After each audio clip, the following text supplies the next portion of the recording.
अरे अकल्प आयुष्य व्हावे तया अकल्प आयुष्य व्हावे तया अकल्प आयुष्य व्हावे तया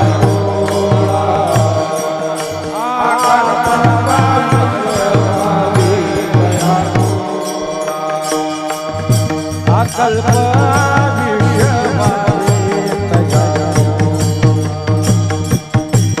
अकल्प आयुष्य व्हावे अकल्प आयुष्य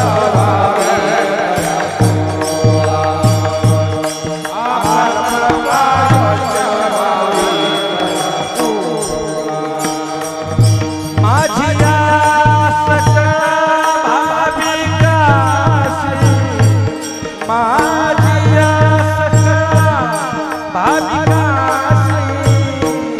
कल्पनेची बाधा हो गवनिका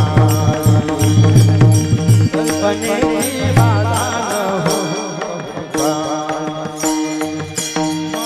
या सखा हरीच्या दासा या सखा हरीच्या दासा कल्पनेची बाधा हो गवनिका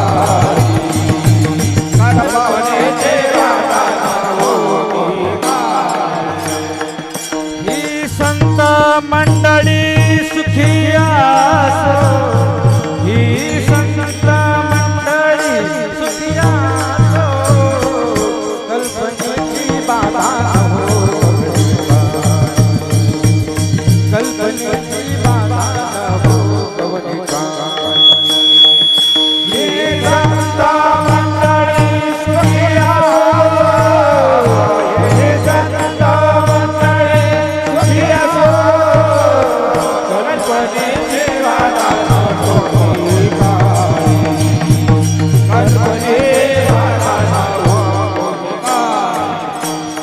अहंकाराचा वारा नला गोरा अहंकाराचा वारा नला गोरा सकाळी वाजवा अहंकाराचा वारा नला गोरा अहंकाराचा वारा नला गोरा माझी सकळा हरीच्या दासा माझी सकळा हरीच्या दासा कल्पनेची बाधा हो कल्पनेची बाधा हो माझ्या सकळा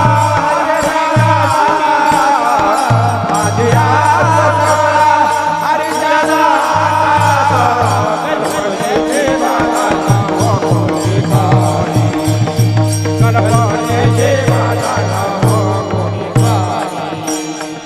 नाम म्हणे तया असावे कल्याण नाम म्हणे तया असावे नाम म्हणे तया असावे कल्याण नाम म्हणे तया असावे कल्याण ज्या मुखी निधान पांडुरंग ज्या मुखी निधान पांडुरंग कल्पनेची बाधा हो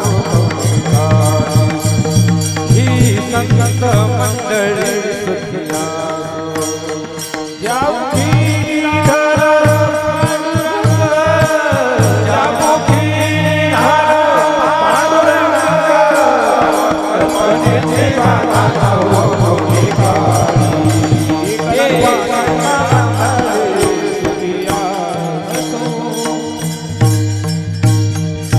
विठोबा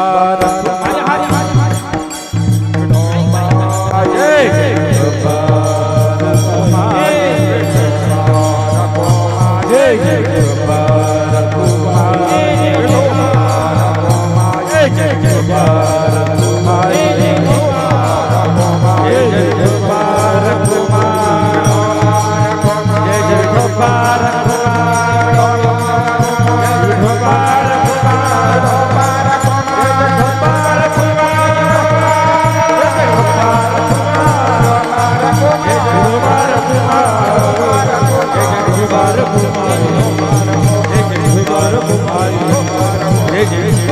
भाई एक बार भाई एक बार भाई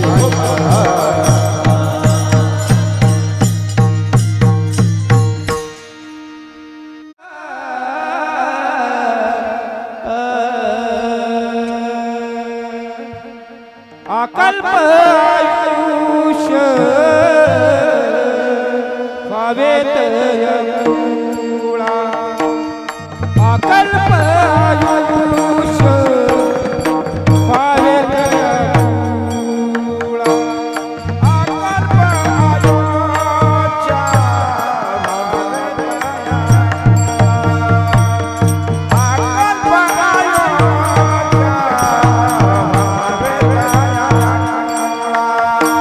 अकल्प आयुष्य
अकल्पाविषय व्हावे दया कुळा माझी या सकळा हरीच्या दासा कल्पनेची बाधा न हो कवनी काळी ही संत मंडळी सुखी असो अकल्पाविषय व्हावे दया कुळा माझी या सकळा हरीच्या दासा कल्पनेची बाधा न हो कवनी काळी ही संत मंडळी सुखी असो अहंकाराचा वारा न लागो राजसा माझ्या विष्णुदासा भाविकाशी कल्पनेची बाधा न हो कवनी काळी ही संत मंडळी सुखी असो नाम मने तया सावे कल्याण जामुखी निदान पांडुरंग कल्पनेची बाधा न कोणी काळी ही संत मंडळी सुखी असो विठ्ठल विठ्ठल विठ्ठल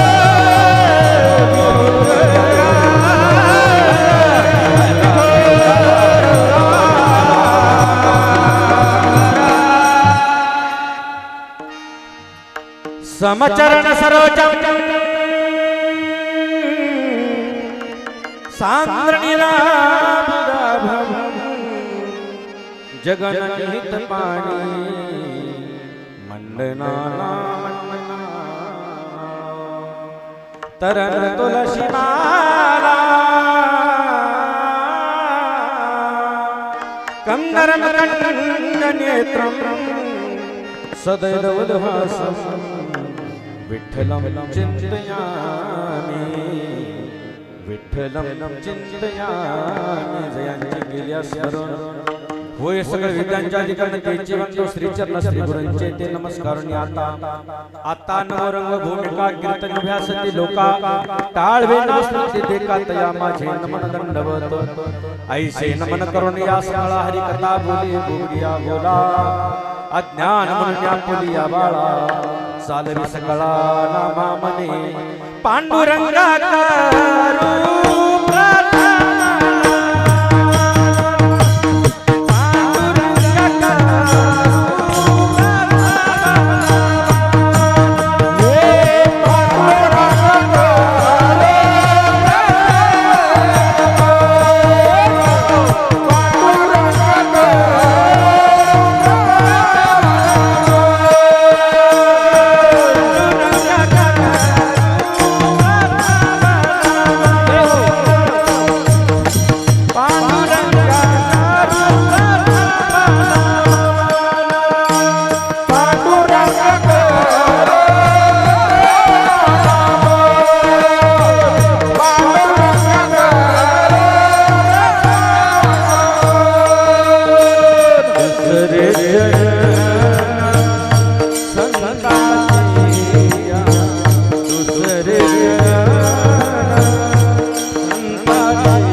पांडुरंगा प्रथम नमन दुसरे चरण संताच्या त्यांच्या कृपादाने कथेचा विस्तारू बाबाजी सद्गुरु दास तुका काय माझी वाणी मानेल संताशी रंज उचलताशी आपुलिया या मनाशी लागवरी नामाचा छंदावरी गोविंद गावयाशी मस्तक हे पायावरी वार करी संताच्या जोडून या कर चरणी ठेवी तो माता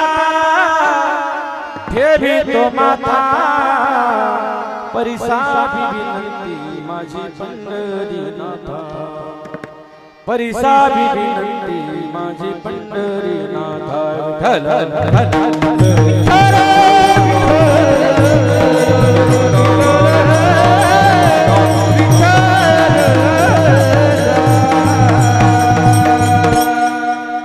मंगल भवन मंगल द्रवौ सुदशरथ अचिर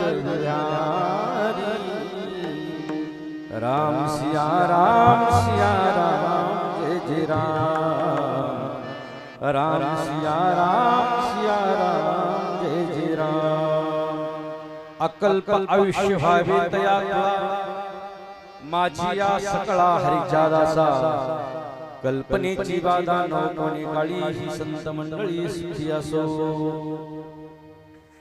प्रस्तुत प्राप्त उपस्थित भाविकांच्या पवित्र चरण कमलावर कीर्तन शिवचा पुष्पार्पण करण्याच्या उद्देशाने सेवेकरता निवडलेला अभंग संत शिरोमणी भगवंताचे लाडके भक्त नामदेवराय यांचा आहे. अभंग मागणी प्रकरणातील आहे. आज नामदेवराय अगदी हट्टानं भगवंतासमोर एक विनम्र अशा पद्धतीचं मागणं करतायत. अभंग जवळ जवळ सर्वांच्या परिचयातला आहे. अभंग पाठ नाही असा एकही व्यक्ती इथं मला सापडणार नाही. हा अभंग मंदिरामध्ये म्हटला गेला की बाहेरचे माणसं आत येतात आणि आतले माणसं बाहेर जाण्याची तयारी करतात. हा अभंग म्हटला की भजनाची किंवा कीर्तनाची सांगता झाली असं समजायचं. मग मंदिरातले सगळेच्या सगळे बाहेर जायला निघतात आणि मंदिरामध्ये झोपणारी आत येतात हे अभंग म्हटल्यावर. म्हणून हा अभंग जवळजवळ सर्वांच्या परिचयातला अभंग आहे. अभंग मागणी प्रकरणात तर आहे. जाता जाता एक सूचना देऊन जातो. स्वतःसाठी मागितलं जातं त्याला दान म्हणावं आणि विश्वाकरता मागितलं जातं त्याला पसायदान म्हणावं. हा अभंग पसायदान हा स्वरूपातला आहे म्हटलं तरी काही हरकत नाही. आमच्या ज्ञानोबरायांनी पसायदान केलं. जे खळांची व्यंकटी सांडो तया सत्कर मिरती वाढो भूता परस्परे पडो मैत्र जीवांचे. विश्वाकरता मागणे महाराज. आमचे नामदेवराय सुद्धा आज विश्वाकरता दुसऱ्या करता मागतायत. प्रार्थना करतायत. प्रार्थना उपस्थित लोकांच्या मनामध्ये एक शंका निर्माण झाली असेल की महाराज प्रार्थना म्हणजे काय. ह्या प्रार्थना या शब्दाचा अर्थ सांगून पुढे चालतो. ऐका. ज्येष्ठानी किंवा कनिष्ठानी प्रार्थना या शब्दाचा लक्षात अर्थ घ्या. ज्येष्ठानी किंवा कनिष्ठानी ज्येष्ठाच्या किंवा कनिष्ठांच्या आरोग्यवृद्धी करता ऐश्वर्याकरता सुखाकरता ज्येष्ठाकडे किंवा कनिष्ठाकडे केलेली मागणी त्याला प्रार्थना म्हणतात. हा अभंग प्रार्थना प्रकरणातील आहे. पसायदान प्रकरणातील आहे. आपण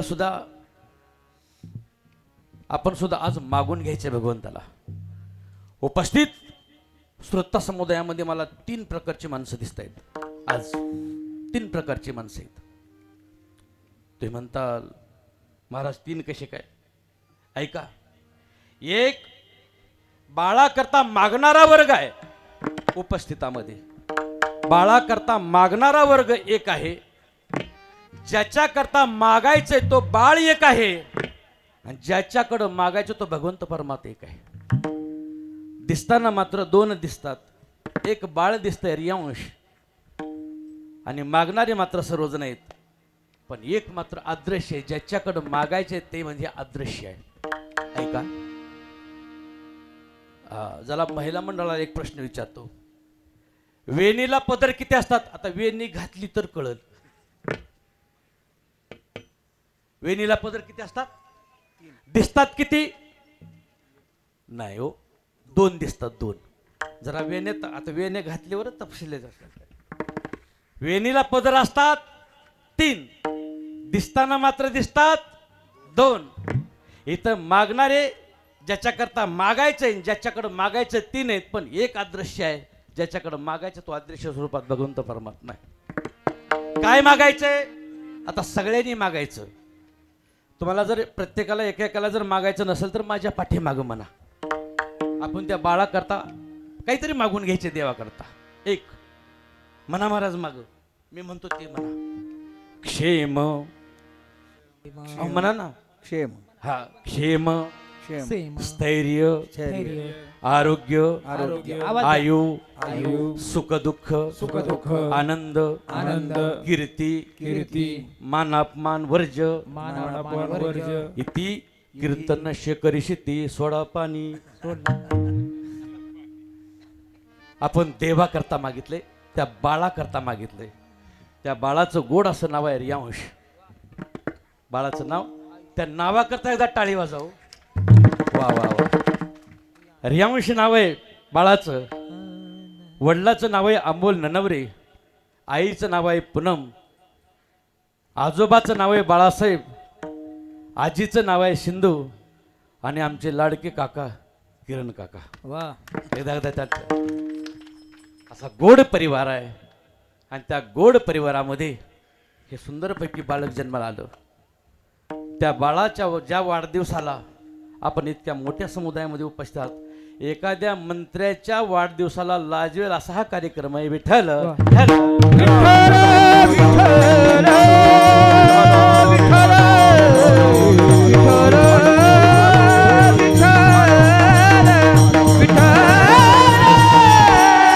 वाढदिवस म्हणलं की सगळ्यांना एक मंत्र पाठायला लहान मुलाला हॅपी बर्थडे. कोणी काय मागतं, कोणी काय मागतं, कोणी काय मागतं. ननवरे परिवाराने सुद्धा ह्या बाळाकरता काहीतरी मागितलेले, आजोबांनी काहीतरी मागितलेले. काय मागितलेले मला जास्त काही येत नाही, पण एक गाणं म्हणतो तुमच्यापुढे. म्हणू का बोबडे महाराज? म्हणा. म्हणू का? मनाच म्हणावं लागणार आहे.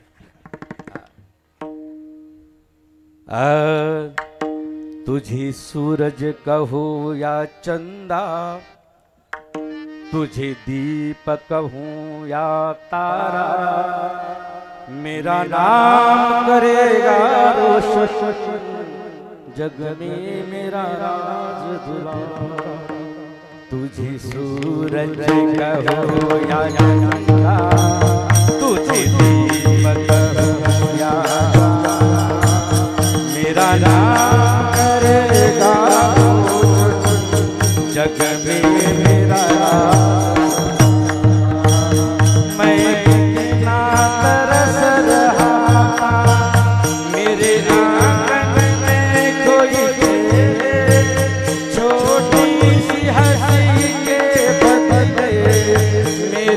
सारी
आपण हेच मागायचे.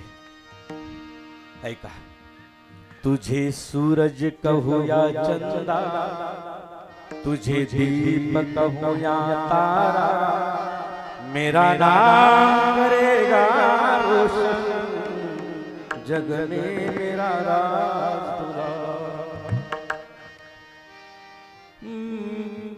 मैं कितना तरस रहा था, मेरे आंगन में कोई खेले, छोटी सी हंसी के बदले मेरी सारी खुशियाँ डोले.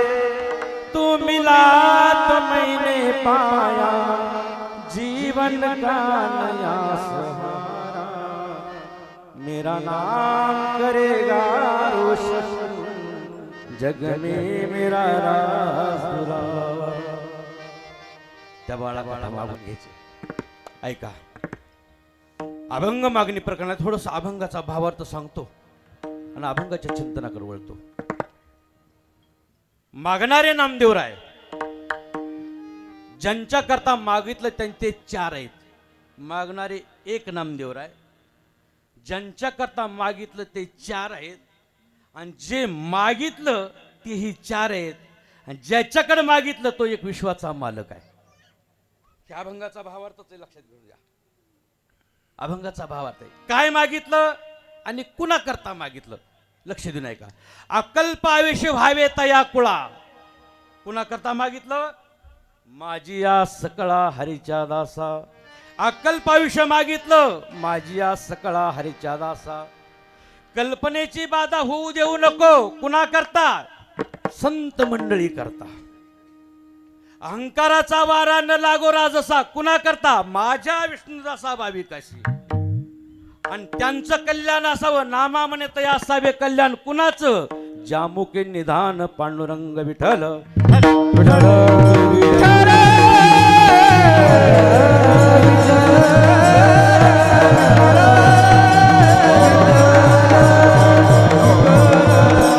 मागितलं काय, कुणा करता मागितलं, मागितलं कुणी, 3 गोष्टी क्लिअर झाल्या. पण मागितलं कुणाकडं हा प्रश्न आणखीन अनुत्तरित आहे. पूर्ण अभंगामध्ये नावच नाही बाबा कुणा करता कुणाकडे मागितलंय. ज्यामुखी निदान पांडुरंग एवढंच लिहिलेलं आहे. कुणा करता मागितलं, नामदेवराय म्हणतात, माझं उपास्य दैवत, माझं आराध्य दैवत, माझं कुळीचं दैवत, माझं लाडकं दैवत, माझं अधिकाराचं दैवत जे विठ्ठल आहे ना, मी त्याच्याकडे मागतो. माझं सर्वस्व तेच आहे, माझं तीर्थ तेच आहे, माझं व्रत तेच आहे, माझं आई तोच आहे, माझा बाप तोच आहे, माझं सर्वस्व तोच आहे. कशावरून, ऐका एक दृष्टांत सांगतो. ऐका, एकदा एका फकीराची गोधडी चोरीला गेली. महाराज काय, गोधडी ह रस्त्यावर झोपायचा तो फकीर, आणि त्याची ती गोधडी चोरीला गेली. आणि त्यानं पोलीस जवळ येऊन त्यानं आपली तक्रार नोंदवली. माझं झोपायची सतरंजी, आत अंतरायची सतरंजी, पांघरायची चादर, उशाला घ्यायची उशी, हे सगळेच्या सगळं चोरीला गेले. चोर तिथंच होता. म्हणजे काय खोटं बोलते ही, मी फक्त याची गोधडी चोरून नेली, ही म्हणते सतरंजी नेली, उशी नेली, चादर नेलं, सगळ्याच्या सगळं माझं नेलं. पोलिसांनी त्याला विचारलं, का रे बाबा तुझी नुसती गोधडी चोरीला गेली हा म्हणतोय, आणि तू तर सर्वस्व चोरीला गेले असं म्हणतोय. महाराज, माझी गोधडी तीच आहे, माझी चादर तीच आहे, माझी सतरंजी तीच आहे, आणि माझी उशी सुद्धा तीच आहे. एकच मताभाव आहे. माझा विठ्ठल माझा बाप आहे, विठ्ठल माझी आई आहे, बहीण बंधू सलता सर्व विठ्ठल माझा आहे, सर्वस्व माझा विठ्ठल आहे. म्हणून मागताना सुद्धा त्यांनी विठ्ठलाकडे मागितलं. माझं सर्वस्व आहे. तीर्थ विठ्ठल, क्षेत्र तीर्थ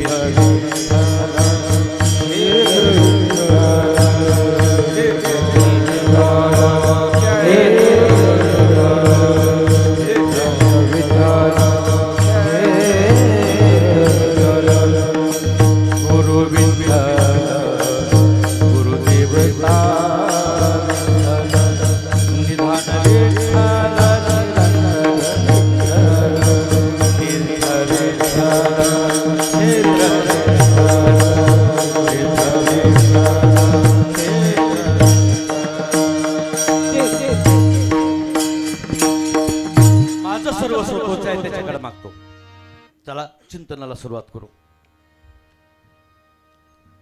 जीवनामध्ये जीवन जगत असताना आपण अनेक प्रकारची माणसं पाहतो. तुकोबऱ्यांचं चिंतन फार सुंदर आहे. तुकोबरे म्हणतात, अनेक बुद्धीचे तरंग क्षणोक्षणा पालट तिरंग धरू जाता संगत तो होय बाधक मी अवगुणी अन्या. हे सर्वच्या लोकांचं आपण वर्गीकरण केलं. आबा काही माणसांची गुण मी तुम्हाला सांगतो. त्या माणसाच्या गुणावरून तो माणूस कोणता असेल तुम्ही ओळखून दाखवा. काही माणसं इथं उपस्थित आहेत. ती माणसाचे गुण मी तुम्हाला सांगतो. त्या माणसाच्या गुणावरून तो माणूस कुठं आहे तुम्ही फक्त दाखवून द्या. दाखवू का? हे कवित्व गाथ्यातलं नाही, हे माझ्या मात्यातलं आहे बोबडे महाराज. हे माझ्या मात्यातलं आहे. कुठं बघायला जाऊ नका. मी एक ओवी सांगतो तुम्हाला. ओवी, कोणी पायापटा, कोणी दागाली मारी चापटा, कोणी देत फाटा विषयाशी. गात्यात नाही कुठं. कोणी कीर्तनामध्ये चाल म्हणताना पाया पडतं. कोण आहे? हो, तुमच्या शेजारी का माणूस? कोणी पायापटा, कोणी गाली मारी चापटा, कोणी देत फाटा विषयाशी. कीर्तनातला विषय सोडून दुसऱ्याकडे बरगळत राहतो. कोणी असे, मी मला कोणाचं नाव घ्यायचं नाही. कोणी रमले गायनी मधुर कंठ सुस्वर ध्वनी, कोणी झाले मृदंगमनी दोहीकडे. एकाच प्रमाणासाठी संपूर्ण अभंग उठी, ज्ञान नाही गाठी. हे सगळ्याच्या तयार केलेले बरं का महाराज. हे कुणाचं काही कवित्व नाही. ह्याच्यावरून आपल्याला माणसं लक्षात येतात. माणसं असे अनेक प्रकारचे माणसं या जगतामध्ये राहतात. तुकोबऱ्यांचं प्रमाण सुंदर आहे. बहुता छंदाचे बहुआशे,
बहुता छंदाचे बहुआशेजन, एका छंदाचा मनुष्य नाही. चला आपण जरा थोडस वर्गीकरण करूया. ह्या सर्व लोकांचं आपण वर्गीकरण करूया आणि त्या जीवनामध्ये आपला संबंध काय बघूया. काही माणसं आपल्याला कधीच भेटू नयेत. काही माणसं आपल्याला कधीच भेटू नयेत, पहिला मुद्दा.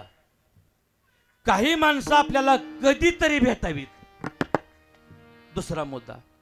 आणि काही माणसं आपल्याला सतत भेटावीत. विठ्ठल विठाल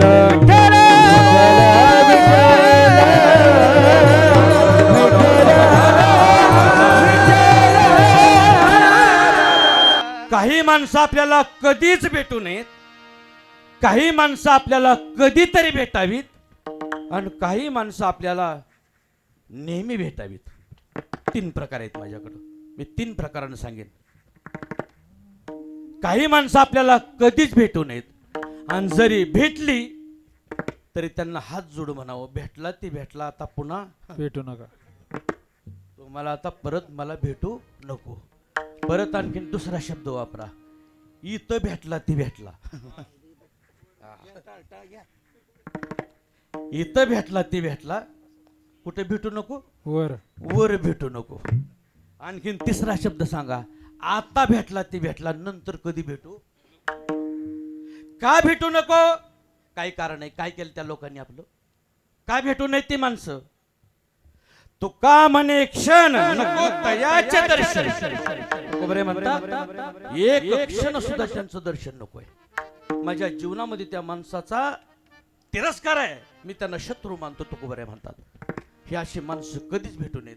कोणती माणसं भेटू नयेत. मुद्दा क्रमांक 1, हरी कथे ते धिकारी.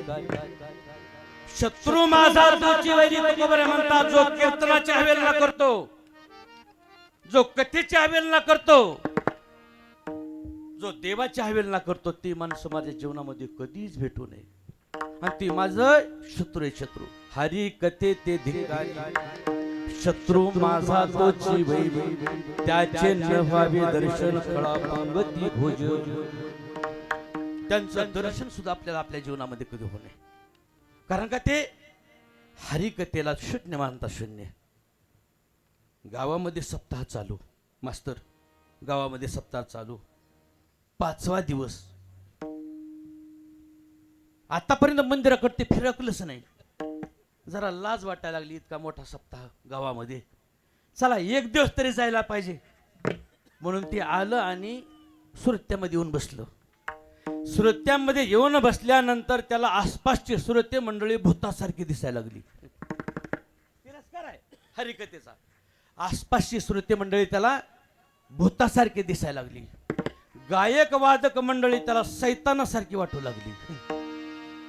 आणि सांगणारा, कथा सांगणारा, जो कीर्तनकार आहे, जो कथा सांगणारा कथाकार आहे, त्याला जन्मोजन्मीचा शत्रू आहे का काय असं वाटू लागलं. कशी तरी 2 तास कथा ऐकली आणि हात झटकून तो निघून गेला. जाताना मात्र नीट निघून गेला नाही.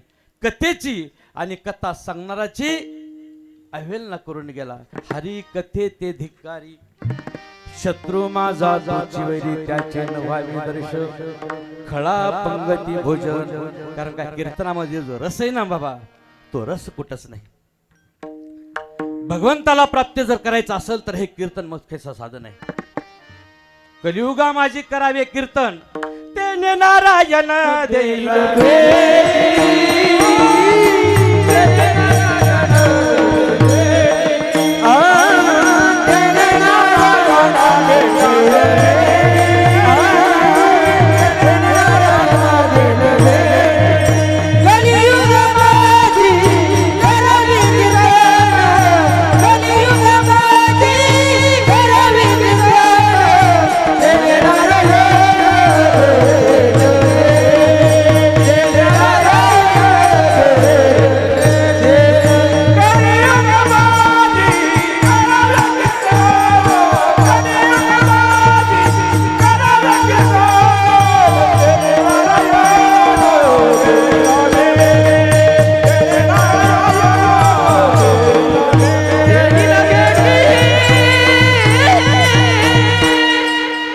कलियुगा माझी करावी कीर्तन, तेने नारायण दिले बेटे. एक श्लोक फार सुंदर आहे, ऐकवाला मला श्लोक आहे. सतयुग में हरि ध्यान से रिजे, द्वापर युग में यज्ञ किएसी, त्रेता युग में पूजा अर्चा किएसी. त्रेता युगामध्ये पूजा अर्चा, सतयुगामध्ये ध्यानधारणा आणि कलियुगा माझी फक्त कीर्तन आहे कीर्तन. परंतु या कीर्तनाचा मात्र जो धिक्कार करतो तुकोबराय म्हणतात त्याचे नव्हावे दर्शन. आता हेच फिरवायचं. त्याचे नव्हावे दर्शन खळा पंगती भोजन. पहिला मुद्दा माझा हरिकथेचा धिक्कार करण्याचं त्याचे नव्हावे दर्शन. दुसरा मुद्दा आहे सुना काळा तोंडा जो या देवा म्हणे धोंडा त्याचे नव्हावे दर्शन खळा पंगती भोजन.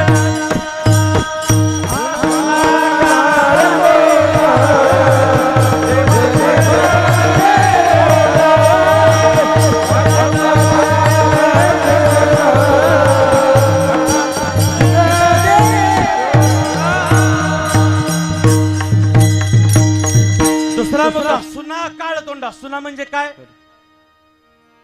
सुना माहितीये का कोणाला? सुना मला सुना कोणाला म्हणतात? शिर्प सुना आहे. सुना काय मालूम नाही. सुना हे शब्दाचा आहे कुत्र. कुत्र काय? कुत्र. सुना काळ तोंडा आणि जो या देवा म्हणे धोंडा. तो काळ्या तोंडाचं कुत्रे महाराज म्हणतात त्याचे नव्हावे दर्शन खळा पंगती भोजन. त्याचं दर्शन होऊ नये. जो देवाचा कधी तिरस्कार करतो सारखा तिरस्कार करत असतो. देव मानायलाच तयार नाही. अरे तू मानलं काय नाही मानलं काय तुझ्या मान्याने किंवा न मानण्याला देवसाचं अस्तित्व थोडं झाकणार आहे. काय झालं माहितीये का सर? ऐका.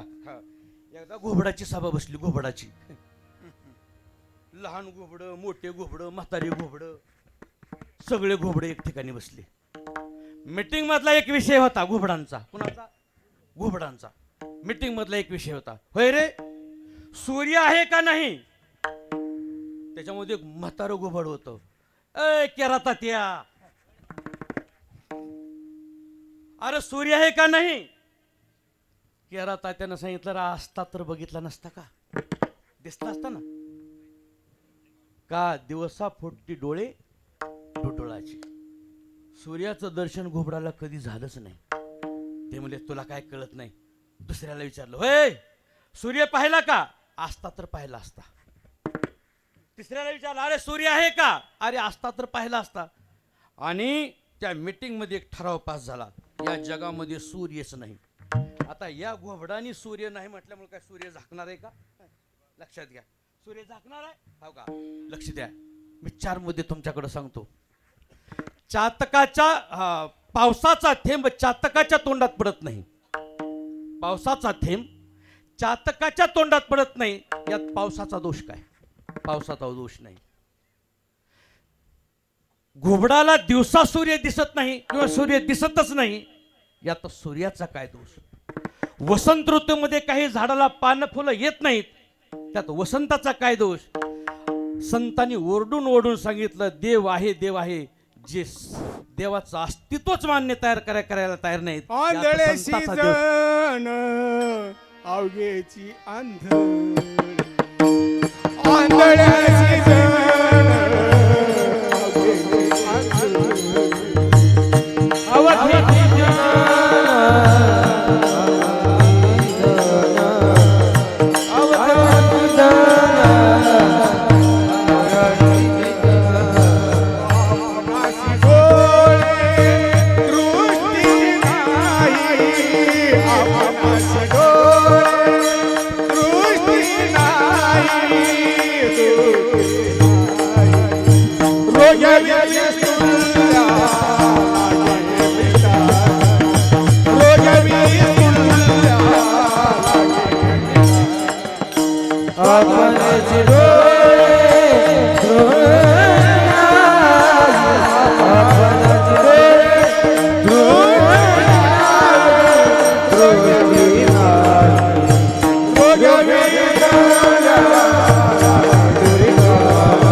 अवघेची अवघेची जन अवघेची आंधळी. बरोबर आहे.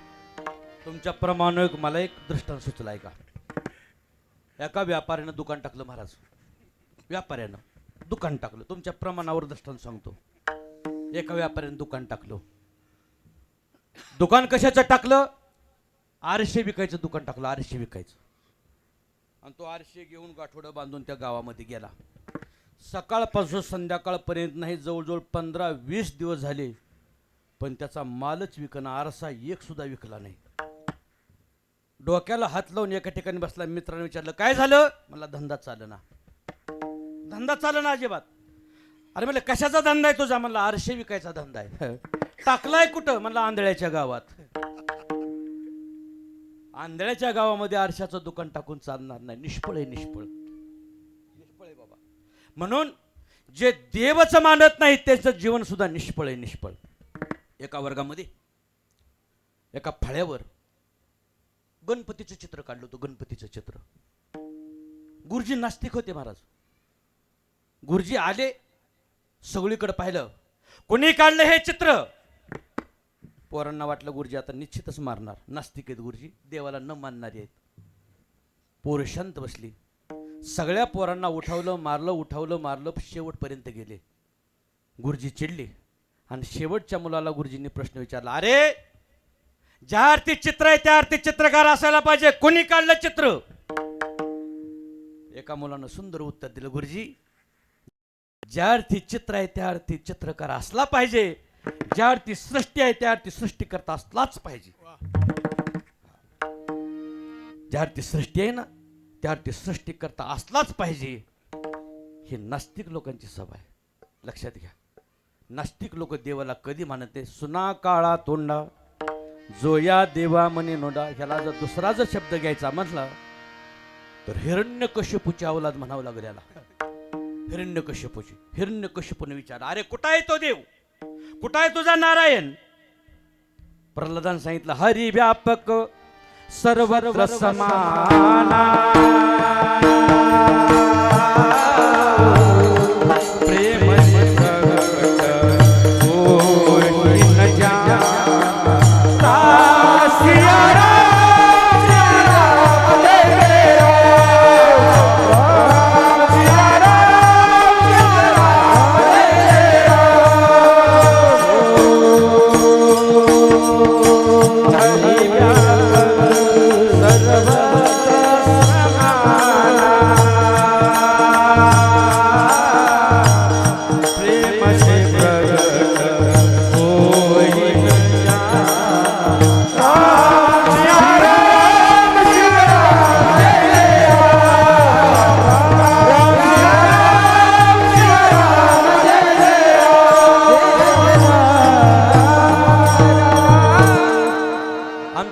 त्याच्या जीवनावर शरमाला. जे देवची नाही म्हणते ते अंध पांगळ होती या जन्मी. देव न मानणारे त्याचे न व्हावे दर्शन. खळा भोजन. माझा दुसरा मुद्दा संपला. तिसरा मुद्दा आहे ज्याची स्थिर नाही बुद्धी. सकाळी बोललं तर संध्याकाळीपर्यंत सुद्धा ते वचनामध्ये पक्का राहत नाही. पूर्वी माणसं पक्की होती वचनाला. आमचे बोबडे महाराज फार सुंदर गाणं म्हणतात ते, जुन्या जमान्याची ऐकावी थोरी, घरदार गेलं तरी वचनाला तारी, शिकून पोर झाली सुधारणा भारी. असंच आहे का महाराज? बापाला नेत्यात कोर्टाच्या दारी. सकाळी सकाळी जे बोललेले ती संध्याकाळपर्यंत सुद्धा शब्दावर ठाम राहत नाही. त्याची स्थिर नाही बुद्धी, त्याचे न व्हावे दर्शन. खळा पंगती भोजन. शब्दावर जो पक्का नाही. हा आता तारीख घेतली गुरुजी, सर तारीख घेतली, पण ह्याच्यापेक्षा जरा पुढच्या पाकिटाची आली, मग ही आजारीच पडतो. आणि समजा सांगतं नाही मला येता येणार नाही, मी आता आजारी आहे. आजारी नसतं, जरा धापास तिकडं वाढवून मिळालेली असतात. महाराज माफी मागून सांगतो बरं का, ही परिस्थिती सगळीकडे झालेली आहे आता. ज्याची स्थिर नाही बुद्धी त्याचे न व्हावे दर्शन. खळा पंगती भोजन. हा माझा चौथा मुद्दा झाला. माझा पाचवा मुद्दा सांगतो मी. पाचवा मुद्दा सांगतो. आड पडे काडी तरी बहुत पाणी झोडी. मुद्दे फार सुंदर आहेत महाराज तुकोबरायांचे. आड पडे काडी तरी बहुत पाणी झोडी. इथं बसलेला जवळजवळ 80% समाज हा माळी समाज आहे. आणि पूर्वीच्या काळातला एक दृष्टांत सांगतो महाराज. पूर्वीच्या काळात एक दृष्टांत. पूर्वीच्या काळामध्ये विहिरीतलं पाणी वर काढण्याकरता एक साधन वापरलं जायचं, त्याचं नाव आहे मूठ. आहे का नाही? बरं आहे ना? मोटर नाही, आता पूर्वीच सांगतोय मोठ. हा, ती विहिरीतून पाणी मोठ बाहेर काढायची आणि ते पहिल्या सुरुवातीला कुठं पडायचं? कुठं पडायचं? थारोळ्यात पडायचं. बरोबर आहे, थारोळ्यात पडायचं.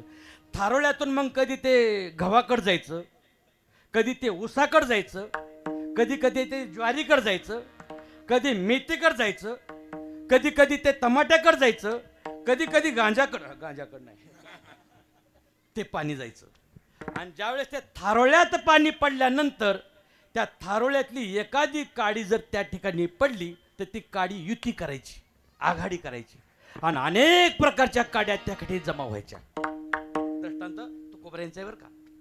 अनेक प्रकारच्या काड्या त्या ठिकाणी जमा व्हायच्या, आणि अनेक प्रकारच्या काड्या त्या ठिकाणी जमा होत असताना, जमा झाल्यानंतर व्यवस्थित जाणारं पाण्यामध्ये आडकाठी निर्माण व्हायची. आड पडे काडी तरी ते बहुत पाणी झोडी.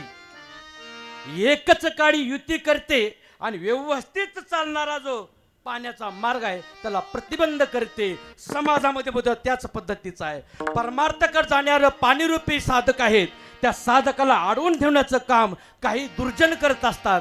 तुकोबरे म्हणतात, त्यांचे न व्हावे दर्शन विठ्ठल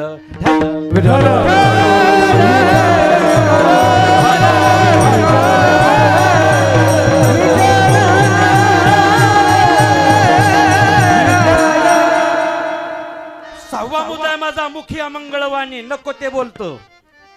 त्याचे न व्हावे दर्शन खळा पंगती भोजन. महाराज, अनेक प्रकार तुम्ही आम्हाला सांगितले, त्याचे न व्हावे दर्शन, त्याचे न व्हावे दर्शन. 5-6 मुद्दे झाले महाराज. मग काही माणसं कधी कधी भेटले पाहिजेत. माझा दुसरा मुद्दा आहे, काही माणसं कधी कधी भेटले पाहिजे. कोणते माणसं कधी कधी भेटले पाहिजेत? आपले पाहुणे रावळे कधीतरी भेटले पाहिजेत, आपले सोयरे कधीतरी भेटले पाहिजेत. सोयरा या शब्दाचा अर्थ काय? कुणी सांगा महाराज, सोयरा ह्या शब्दाचा अर्थ काय? वा वा वा, ह्यांच्याकरता टाळी वाजवा. म्हणून महाराज मंडळी बरोबर असावी लागते. जो सोय लावतो त्याला सोयरा म्हणतात. आपली जो सोय लावतो त्याला सोयरा म्हणतात. तुकोबरे म्हणतात, माझी सोय ज्यांनी लावली मी त्याला सोयरा म्हणतो. ते माझे सोया रे सज्जन सांगा, ते माझे सोया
ते माझे सोयरे सज्जन सांगाती.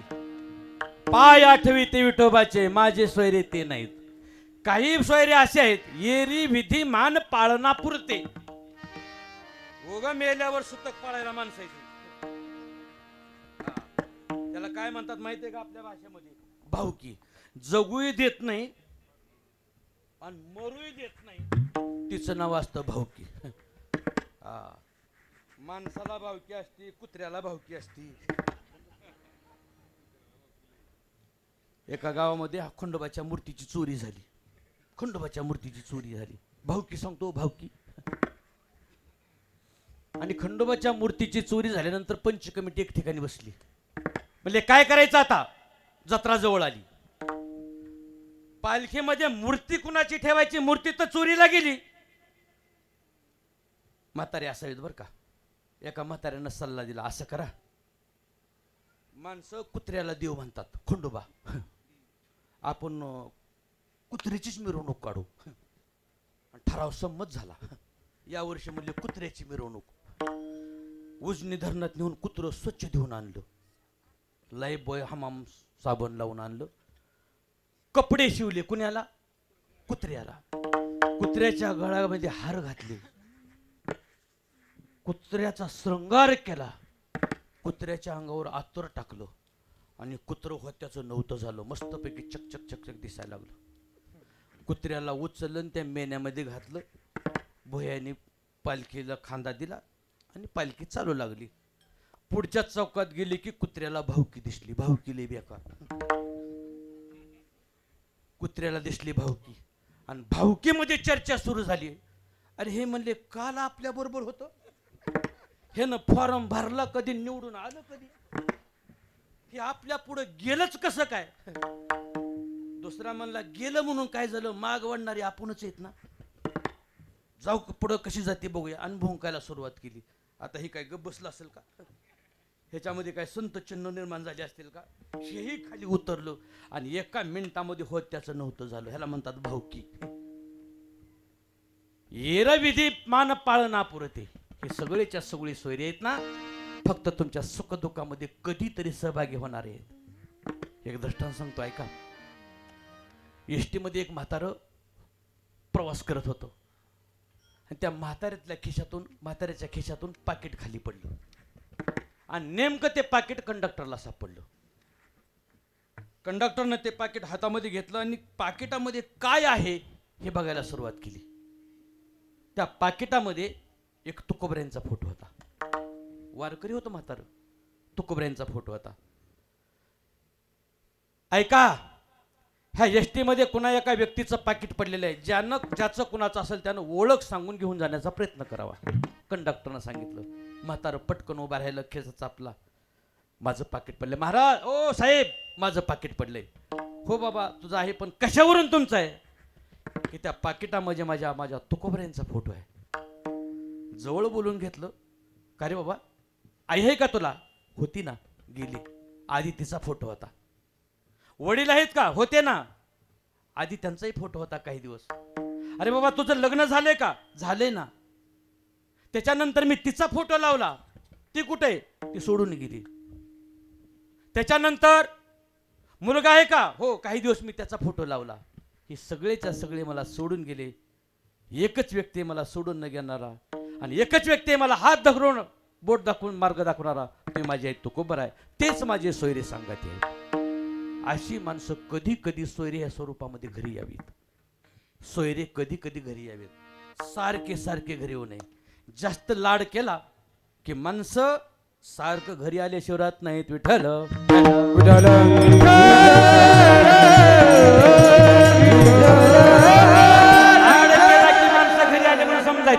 एक दुहा फार सुंदर आहे. लाड करने से बेटा बिगड़े.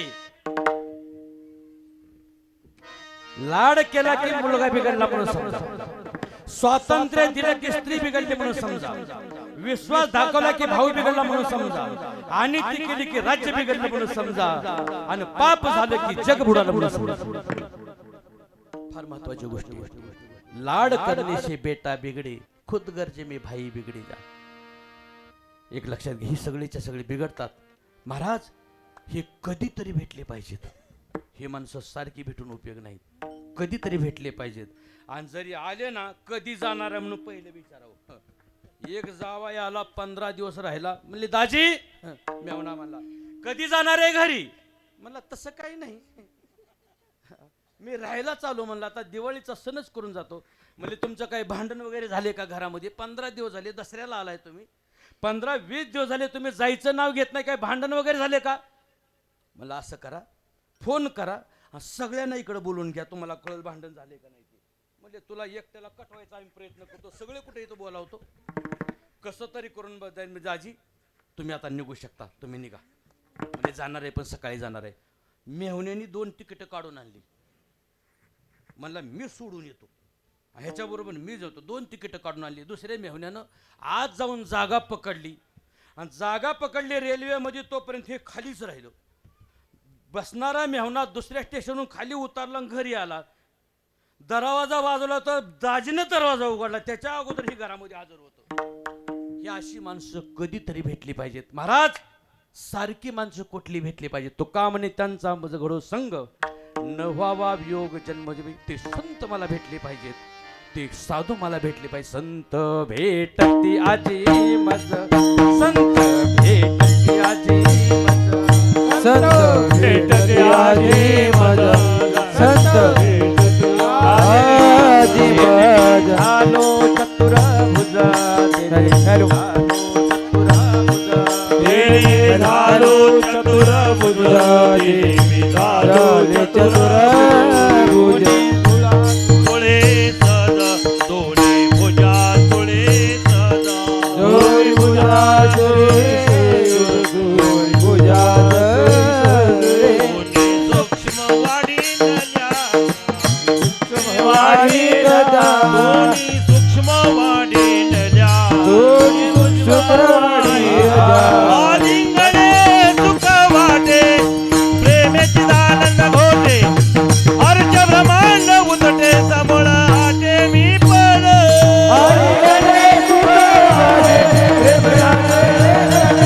संत भेटती आजी तेने मी झालो चतुर भुजा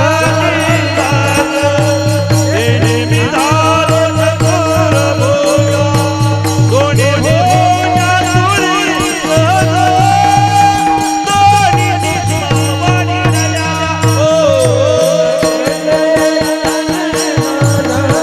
तेने मी झालो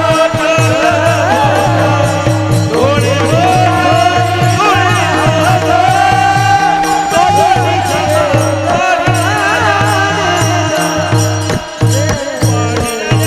ते संत मला भेटले पाहिजे. संत भेटते आजी मज तेने मी झालो चतुर्भुज दोन्ही भुजा दोन्ही सज दोन्ही सूक्ष्म वाढल्या. ती माणसं सतत भेटली पाहिजेत महाराज. सतत भेटली पाहिजे. सतत भेटली पाहिजे. बरोबर आहे. ते माणसं तुम्हाला सतत भेटते. पण त्यांना जर आयुष्यच नसेल तर ती माणसं तुम्हाला कशी भेटणार. आयुष्य हात आपल्यावर नाही बाबा. आयुष्य जात आहे पहा काळ जपतसी महा स्वहिताचा घोर बहा ध्यानी रहा श्रीहारीच्या धनदारा पुत्र जन. त्यांचं आयुष्य वाढलं पाहिजे मला. हे माणसं सतत मला भेटावीत याकरता मी भगवंताकड ही मंडळी मला नेहमी नेहमी भेटली पाहिजे. एवढ्या करता मी भगवंताकड त्यांच्या अकल्प आयुष्याची मागणी करतो. अकल्प आयुष्य व्हावे तया कुळा माझ्या सकळा हरीच्या दासा. अभंगाच्या पहिल्या चरणाचं चिंतन करत असताना काही प्रश्न उपस्थित होतात. अकल्प म्हणजे काय? पहिला प्रश्न आहे अकल्प म्हणजे काय. दुसरा प्रश्न आहे माझ्या हरीच्या दासाला.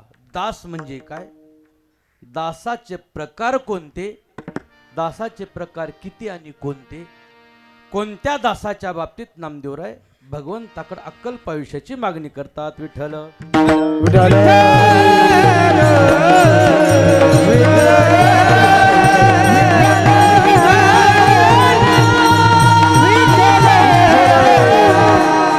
कोणत्या हरिदासा करता नामदेवराय भगवंताकडे अक्कल्प आयुष्याची मागणी करतात? अक्कल्प आयुष्य म्हणजे काय? अक्कल्प या शब्दाचा अर्थ तरी काय? अकल्प म्हणजे किती? सर्वसाधारण अकल्प ही एक संख्या आहे. किती हजार वर्षाचा एक अकल्प होतो याचे गणित मी तुम्हाला सांगून जातो. ऐका, लक्ष देऊन ऐका. अकल्प या शब्दाची व्याख्या सांगतो. कलियुगाचं आयुष्य 4,32,000 वर्ष. बरोबर आहे महाराज? कलियुगाचं आयुष्य 4,32,000 वर्ष. द्वापार युगाचं आयुष्य आहे 8,64,000 वर्ष. द्वापार युगाचं आयुष्य 8 लाख. त्रेतायुगाचं आयुष्य द्वापार युगाचं आयुष्य 8,64,000 वर्ष. त्रेतायुगाचं आयुष्य आहे 12,96,000 वर्ष. आणि सत्ययुगाचं आयुष्य आहे 17,20,000 वर्ष. हे सगळं जर मिळून जर एक ठिकाणी केलं तर 40,23,000 वर्ष होतं. त्याला एक महायुग म्हणतात. सगळ्याची बेरीज जर आपण केली त्याला काय म्हणतात?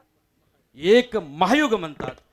एवढ्या संख्येला आलेल्या संख्याला 71 न गुणल्यानंतर एक मनवंतर तयार होतं. गुणिले 71 एक मनवंतर तयार होतं आणि असे 14 वेळा 14 मनवंतर झाली की 14 मनवंतर तयार होतात. गुणिले 14 मनवंतर तयार होतात आणि 14 मनवंतर तयार झाल्यानंतर त्याचा एक कल्प तयार होतो. लक्ष देऊन ऐका. काय होतो? त्याचा एक कल्प तयार होतो. 14 मनवंतर हे ब्रह्मदेवाचा एक दिवसाचा विषय. कैसे थोरिवेचे मान पाही पा, जो सृष्टी बीजाचा साठपा तोही पुनरावृत्तीच्या मापाशी झाला. आणखीन एक दुसरं प्रमाण सांगतो भागवतातलं आहे, नाथ भागवतामध्ये. त्याची माझी काळशक्ती ब्रह्म याच्या दिनांती 14 इंद्रक्षया जाती कथा काय शीत्राशी. एक मन्वंतरामध्ये एक इंद्र होतो. 14 मन्वंतर झाली की 14 इंद्र क्षयाला जात असतात. गेलेल्या पाडव्या दिवशी म्हणजे परवा दिवशी एक मन्वंतर संपलंय आणि एका इंद्रानं राजीनामा दिलाय. कोणाला जर फॉर्म भरायचा असेल तर भरा. आयुष्य संपलंय इंद्राचं, मनवंतर संपलंय. आणि 14 मनवंतर झाल्यानंतर एक कल्प तयार होतो. नामदेवराय म्हणतात अकल्प आयुष्य व्हाय तया कुळा. किती आयुष्य मागून घेतलं संत मंडळी करते. अकल्प आयुष्य, ह्या अकल्प ह्या शब्दाचा अर्थ आहे. पण महाराज कुणाकरता मागितलं? माझी या सकळा हरीच्या दासा. हरीच्या दासा करता मागून घेतलं. महाराज चुकतंय तुमचं काहीतरी. कारण का जगतामधले 5 गोष्टी आहेत, ते 5 गोष्टी 5 व्यक्ती जिवंत असून मेल्यासारखे आहेत. किती? 5 वस्तू आहेत ते जिवंत असून मेल्यासारखे आहेत. कोणत्या कोणत्या आहेत? लक्ष द्या. अहंकारी मनुष्य जिवंत असून मेल्यासारखा आहे. अहंकारी मनुष्य जिवंत असून मेल्यासारखा आहे. कर्जबाजारी झालेला मनुष्य जिवंत असून मेल्यासारखा आहे. नित्य प्रवास करणारा मनुष्य जिवंत असून मेल्यासारखा आहे. देवाशी विन्मुख झालेला मनुष्य जिवंत असून मेल्यासारखा आहे. आणि दासत्वामध्ये जीवन जगणारा मनुष्य हा जिवंत असून मेल्यासारखा आहे. आणि त्याच्याकरता तुम्ही अकल्प आयुष्याची घोषणा करता. महाराज कारण तरी काय? विठ्ठल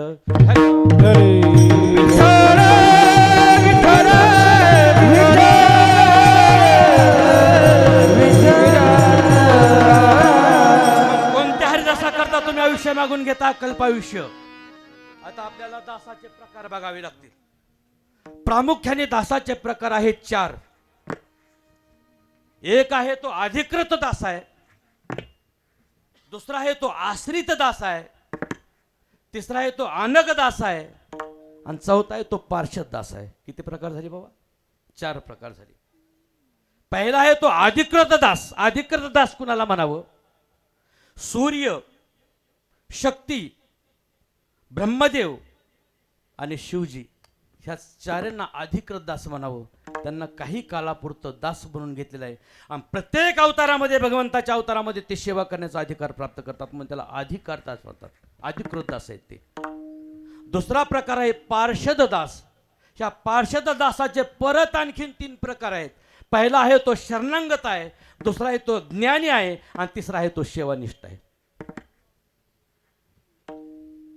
लक्षात राहते ना? का डोक्यावून जाते? हा डोक्यावून पडते. असं आपण काय पहिला पार्षद दास. पार्षद दासाचे 3 प्रकार. शरणागत दास, दुसरा आहे तो ज्ञानी दास आणि तिसरा आहे तो सेवानिष्ठ दास. आता शरणागत दास कोणाला म्हणायचं? भगवंताने यमुनेच्या डोहामध्ये गेले आणि कालिया नावाचा सर्प पकडून आणला. तो कालिया नावाचा साप भगवंताचा शरणांग झाला. त्याला शरणागत दास म्हणावं. राम रावणाचं युद्ध सुरू झाल्याच्या अगोदर लंकेतला रावणाचा भाऊ बिभीषण तो भगवंताला शरणाला. त्याला शरणागत दास म्हणावं. जरासंधाच्या कैदेतून सुटलेले राजे भगवान श्रीकृष्णाला शरण आले. त्याला शरणागत दास म्हणावं. पहिला प्रकार आहे शरणागत दास. दुसरा प्रकार आहे ज्ञानी दास. शौनकादिक मुनी, सनत सनंदन सनातन संत कुमार हे भगवंताचे ज्ञानी दास आहेत.